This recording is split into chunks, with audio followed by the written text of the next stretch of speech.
think you're okay. I just have I have my phone out and I have the wave sound effects in my ear, and that's sort of how the whole thing happens. Perfect. Okay, so I want you to talk to me a little bit about what you wrote me in an email last night. You said you have stories and you have questions. So are we storying or are we questioning first? Oh, I love stories. Okay. It's always about stories. What's your stories?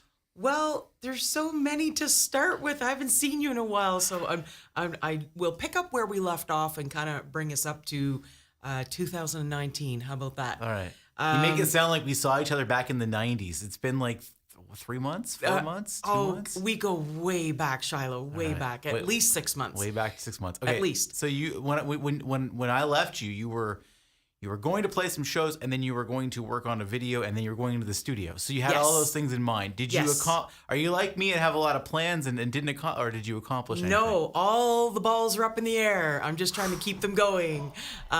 So the video is being worked on. There's a production company that will be working on the video for me. Hopefully pending on some help from some financial resources that I hope to get soon. Everything costs money. Are you robbing a bank? No, I swear to God, I'm not. But Okay. no, there's a lot of great associations out there that do try to help people that are just starting. And so, yeah, I do have someone lined up to start the video. So at least that was accomplished. I have been doing a lot of shows. I think the last time I spoke to you, I had 2 showcases coming up, Nashville to Nova Scotia and Nashville to New Brunswick. Both were very well attended, sold out shows. And, we're going to try to do another series like that this summer. We're working on those plans now. So my co-writer, Rick Tiger from Nashville, Rick Tiger? Rick Tiger, I swear. Have you checked his ID?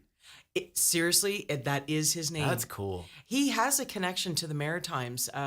He's originally from Louisiana, and he does have ancestral ties to the Acadian folks here. So it could be Tigre. Tigre. Right? I don't know. I never thought to ask them. You're from the Tigre clan. I don't know. I did not think to ask him that, but I now I will. So yeah, Uniforms is the song that we wrote together, and of course there's a whole story behind that. And he's been very supportive, and we're gonna get together again soon in Nashville. I'm heading back in February, and we're gonna be doing some more writing while I'm down there. And I'm also starting to work on another big project, which is leading us up to this year. I don't know if we have.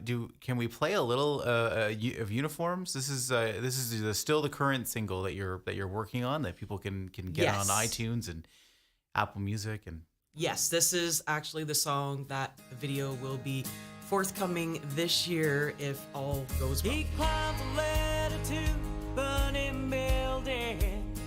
He's always there in case you need kneeling.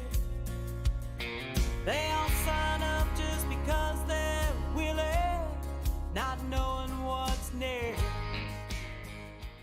That's tremendous. And the story behind that, of course, everyone knows because they know you. But Cole's notes about that song, I mean, it's changed your life. And still is. I don't think the full story has quite unfolded yet, but it did start back in '89 when I was in a car accident. We hit a moose with our vehicle when we were kids coming home from university. And there was someone who stopped to see what had happened because the kids in the car with me thought that I had already passed on and thought I had already died. So they left me in the vehicle to try to get help. There were no cell phones at that time, so it was pretty tough for them to wave down a vehicle at 11 o'clock at night. But there was somebody that stopped, and I'm very close to finding that person today who saved my life because they realized by not letting me go into shock from the loss of blood, it did save my life. And I'm finding out more today than what I've known since 1989. There was a lot going on at that time, so I didn't get a lot of the details.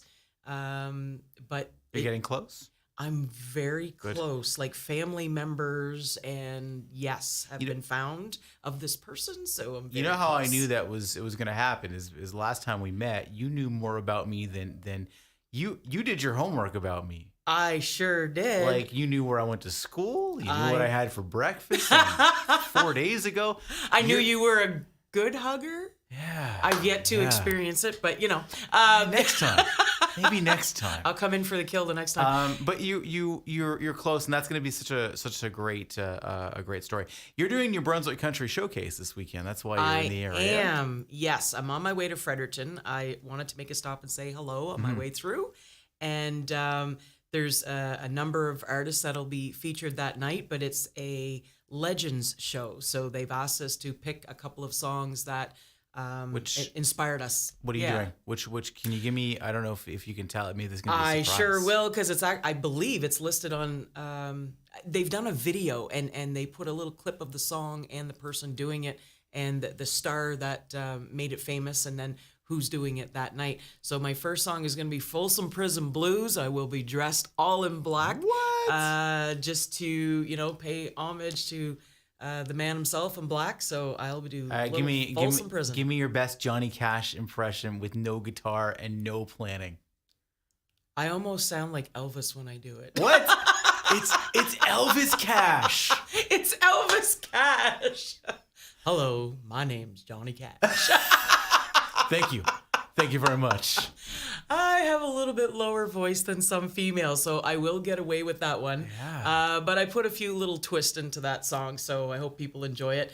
And then I'll come on and do Jolene, which is the video that was going around on YouTube with the Time Jumpers and Vince Gill. Yes, and that's going to be tremendous to hear live. If you haven't checked out the video, we'll make sure we get a link to that as well. So.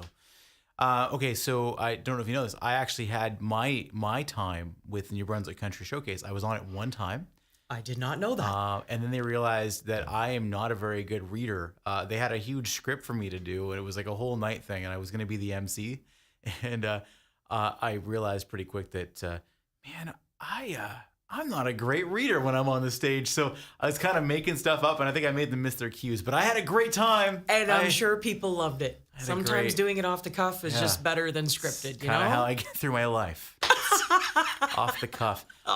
Okay, so you're going to Nashville. Do you have some songs in mind? Do you have anything in rough demo? Yes. So I'm actually, there's a song that I wrote 2 years ago, also with Rick Tiger, that's going into the studio here with Danny Bourgeois in Memram Cook at Pumpkin Patch Studios. We're going to start working on that at the end of this month. And I'm heading back to Nashville in February to write some new material, but also starting to work on a very big project with a very famous radio host from Grand Ole Opry Radio. Wow. Yes, it's a don't forget about me.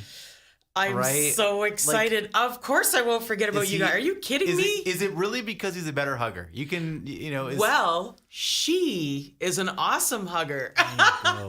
Devin O'Day, who she's great. A lot of people would know in the Grand Ole Opry world.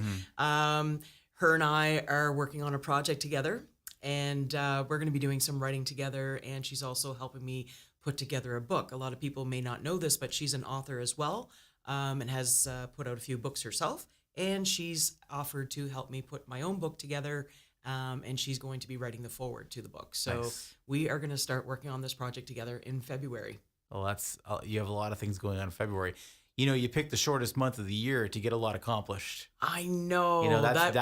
You should have asked, because I'm taking a page out of your playbook, No, Shilo. a slacker like me would say, don't try to accomplish anything in February. It's too short. Well, I just figure you like living off the cuff, so. That's true. Okay, you had questions for me. Now, I don't know if I'll have any answers, but I'll make some stuff up. So let's see if I can sound official. Well, I didn't know that you were part of the country showcase, and I thought you were going to tell me that you sang. What? No. Do you sing? I sing when there's nobody around, which is really difficult for blind people because we don't really always know if there's anybody around. So sometimes you get caught.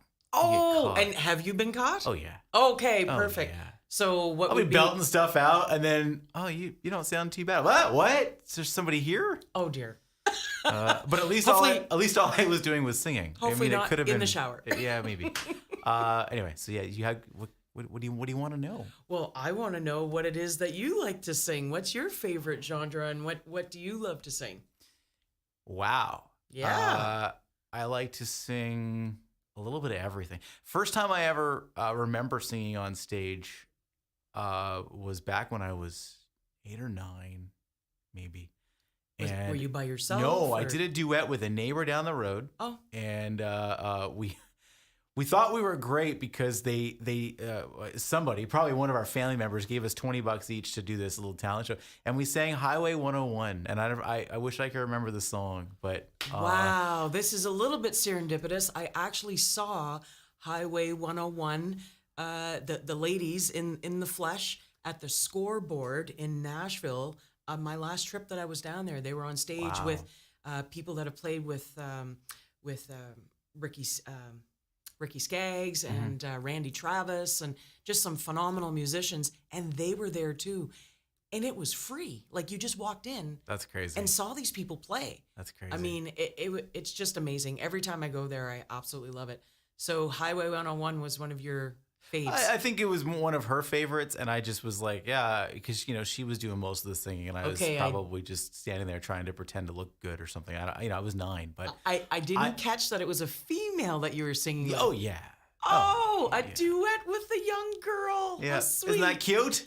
You were sweet right from the age of 9. Yeah. And I was all about the money. $20. Did you get $20 for your first gig? Because Absolutely not. No. It's funny you should say that because it's actually in my bio. I got 25 cents to sing. My first genre was rock and roll because my brothers listened to everything from AC/DC to Ozzy Osbourne and what was everything in between. What was the first rock song you covered? Sweet by Ballroom Blitz. I used to have the cassette I that I loved probably that stole stuff. from my brother or somebody. Yep. And I had the cassette, and I used to. Oh man. And I loved the Stampeders. They were one of my favorites too. They, Not so much rock and roll, but They still play. They're around almost every year in the Maritime somewhere. So. I've never seen them in person. Really? Oh no, I've totally missed that. I had no idea they were still okay. I have to Google this stuff. I'll text you. If you're going, I need to go. And we'll go to the Stampeders together. That'd be awesome. fun. I'd love that. That'd be fun. Well, awesome. This has been really nice to sort of catch up. And did you any other radio questions, industry questions? Well, I think we had talked a little bit about your connection with the CCMAs, and I know they're You going to coming up this Calgary? year. Calgary. I'm 90% sure I'm going this year. I've been asking all my Calgary friends for couch space, so I can put a word in for you as well if you're looking for. That may very well help. Absolutely. And that's what it is, right? I mean, I love that part of the country. So I'm just making sure that it's all going to work out with resources, and I plan on being there.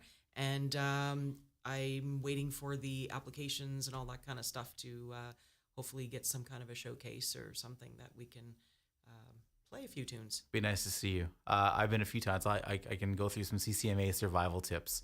I may need that because I've only been to it once in Halifax. I've watched them on TV.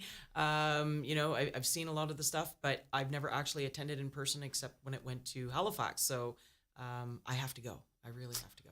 Well, awesome. Maybe we'll see you in Calgary. I hope so. Well, thanks for doing this. Listen, we'll get all those links up and watch for Lisa this weekend in Fredericton. And do you have any other shows you wanna throw, or am I throwing you under the bus? Well, I'll be here in Moncton at the casino at the Hub City Pub on Saturday, March 2nd. If people want to get a room, I would get one fast because I thought you were asking them to. Do you guys want to get a room? No. People tend to come and stay at the casino for the night, so I get it. Yeah, I get it. March 2nd at the casino with Lisa. Thank you so much. Thank you. There you go.